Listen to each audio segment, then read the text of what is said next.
मग बाबासाहेबांचं नाव आहे जो संविधानाला कारणीभूत आहे त्याला तुम्ही संपवायला निघालाय.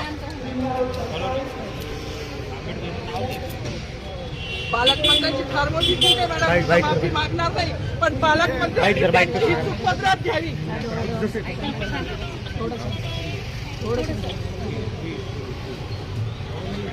मला मीडियाशी घेणं नाही मॅडम, मला सस्पेंड केलं, मी वाळूचे गाड्या उपसीन, मी माती काम करीन पण बाबासाहेबांची ओळख पुसून येणार नाही. मला सस्पेंड करायचं करू शकता मॅडम, बाबासाहेबाला संपवायचं काम करायचं नाही.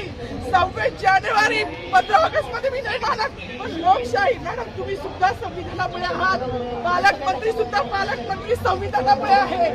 कोणताही जाती भेट नाही, सगळी समानता केली आहे. बाबासाहेबांचं नाव आता तरी भाषणात येईल, मग तरी भाषणात येईल.